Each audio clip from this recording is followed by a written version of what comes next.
já estava conversando com o nosso entrevistado aqui, matando algumas curiosidades. O Alexandre Brandão, gente, que é consultor nessa área de energia. Tudo bem com o senhor? Tudo ótimo. Obrigado pela presença. Porque há todo aquele incentivo que foi feito lá no passado. Vamos trocar essa energia por uma energia limpa, uma fonte limpa. Agora, esse discurso parece que ele se perdeu um pouquinho até com a taxação. Que forma o senhor vê isso, essa proposta do governo? Então, a geração própria, ela nada melhor do que você deixar de pagar a energia e você consumir ela, a própria energia produzida. Porque você vai ter uma economia mensal. Como esses sistemas eles duram 25, 30, 40 anos, é uma economia para a vida. Então, hoje, uma residência que gasta R$200 por mês, ela passaria a gastar somente 50, por exemplo, com uma instalação dessa.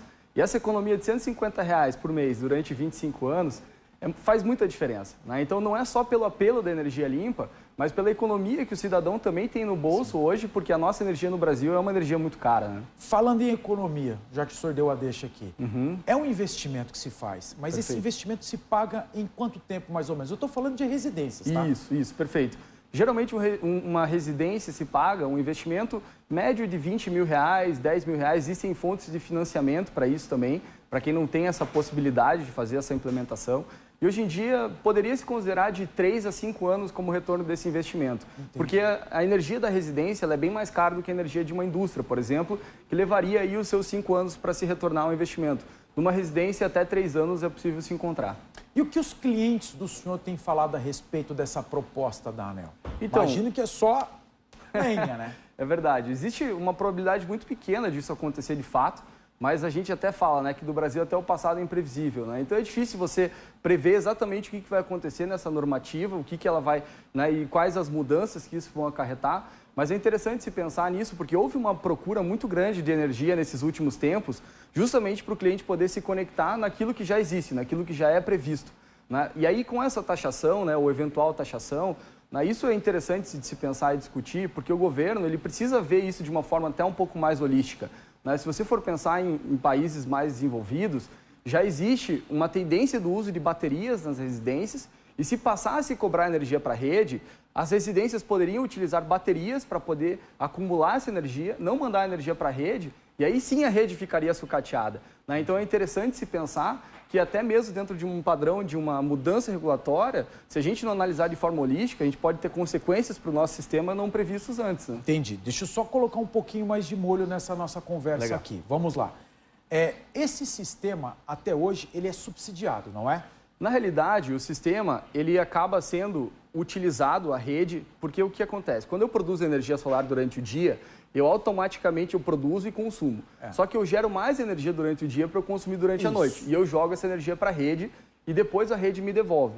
E eu não tenho nenhum custo de uso da rede, de fato. Na realidade, talvez a palavra... Exatamente. Aí o senhor já está me antecipando, porque onde eu quero chegar o pessoal de casa entender. Se essa energia solar é subsidiada, alguém está pagando a conta. Deduzo eu que seja eu, por exemplo, que não tenho painéis na minha casa. Eu pago energia elétrica. Então, eu estou pagando para quem tem painel solar, certo? Na realidade...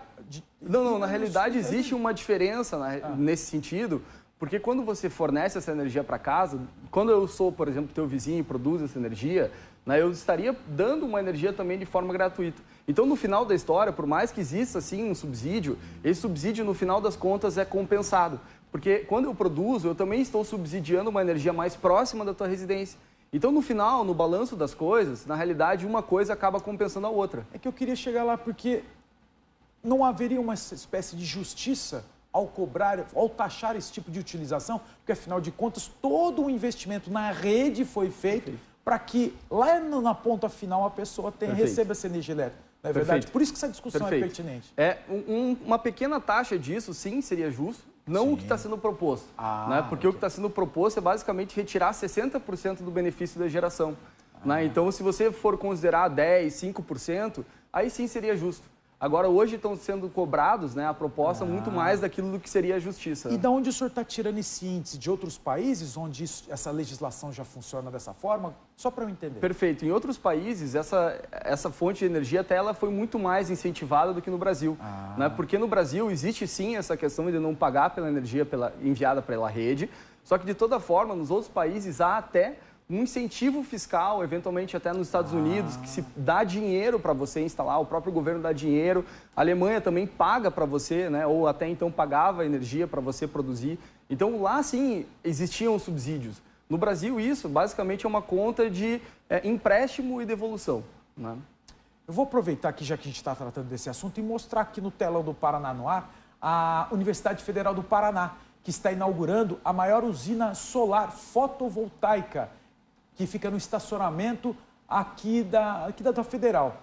Vai permitir uma economia de R$1,5 milhão por ano com energia elétrica. 50% do atual consumo do campus Politécnico ou o suficiente para abastecer 722 residências. É isso que nós estamos mostrando aí. Você já conhece aqui? Sim, foi a gente que implementou nesse projeto, né? A gente que fez toda a estrutura de instalação, né? Então a gente fez esse sistema, é o maior sistema de carport do Brasil. Né? Então, como? De carport. O que é isso? Que é o estacionamento solar, né? Então você pode ver que isso daqui são vagas de estacionamento, que elas são cobertas e a gente aproveita a cobertura para gerar energia.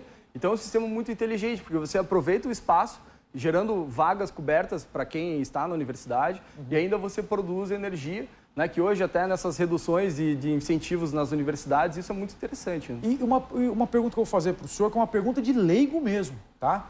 Que eu me fiz quando eu vi a Prefeitura de Curitiba também fazendo esse investimento, que foi lá no telhado novo, nessa reforma que houve. Curitiba mostrou, eu lembro isso, na época da Copa do Mundo que teve no Brasil, foi feito um comparativo para turistas, para mostrar que em Curitiba tinham muitos mais dias sem sol do que com sol.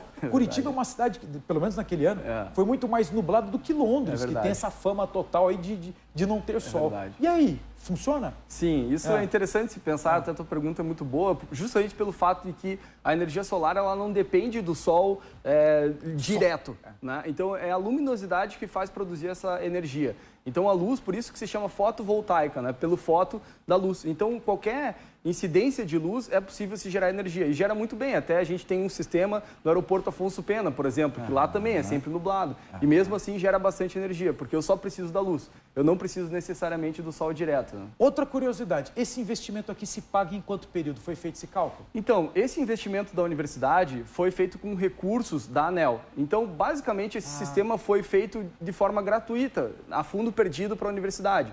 Então, ele se paga de forma imediata. Porque ela vai ter essa economia usando um recurso que foi subsidiado. Aí sim teve subsídio da ANEEL para poder construir essa usina. O senhor mora em casa ou apartamento? Eu moro em casa. E tem? Claro, com certeza. Desde quando? Eu tenho já 5 anos de energia na minha casa. Me explica bem simplesinho como é que funciona na tua casa isso daí. Então, hoje o sistema, basicamente, eu tinha conexão direta com a Copel.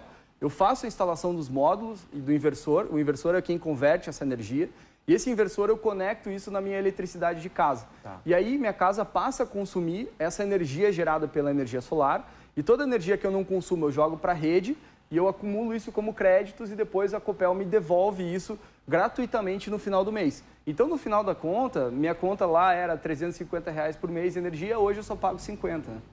E já se pagou esse investimento? Já se pagou? Já, exatamente. Então instalou faz tempo. Então. Faz 5 anos, né? Outra curiosidade, na tua casa, você abre mão da energia elétrica? Não existe mais energia elétrica ou é um ou outro? Na realidade, elas são conectadas em paralelo. Até existe justamente essa impressão de que quando eu coloco a energia solar, eu tenho que desligar da Copel. Isso não é bem verdade, porque eu passo a produzir energia de forma paralela com a rede. Então eu produzo junto com a rede. Inclusive, muita gente pergunta, se eu tenho energia solar em casa, se cair a minha luz, será que eu continuo produzindo energia? Na realidade, não. Porque o sistema ele tem essa proteção de sempre trabalhar junto com a rede. Ele só é ligado quando existe energia na rede. Isso até por proteções, enfim. Aí, somente com o uso de baterias, sim, você pode se manter ligado com a energia desligada. Bom, tendo em vista que essa polêmica a respeito da taxação ou não, hoje, para quem está nos assistindo, está pensando em fazer esse baita investimento, não deixa de ser um investimento, né? Claro. Vai valer ou não vai valer? Claro, inclusive até aconselhável, né? Porque hoje a normativa ela ainda é conforme prevista. Né? Então, como a gente não tem bem a certeza do que pode acontecer, de fato, né, esse investimento no futuro ele deverá ser reavaliado. Mas hoje vale muito a pena e até indico e aconselho quem quer fazer. Tá certo. Mais alguma outra informação que o senhor queira passar que eu não tenha perguntado? Isso. Tranquilo. Tá Excelente. Bom, né? Tá ótimo. Nossa, rendeu uma barbaridade essa conversa. Valeu, Alexandre. Obrigado pela participação. Espero deu a oportunidade de conversar com você em outras situações aí. Obrigado. E conhecer eu não sabia que tinha essa instalação lá na Federal. Bem legal. Bem legal. Pô, do alto ficou bem legal mesmo. Valeu, parabéns. Obrigado pela entrevista.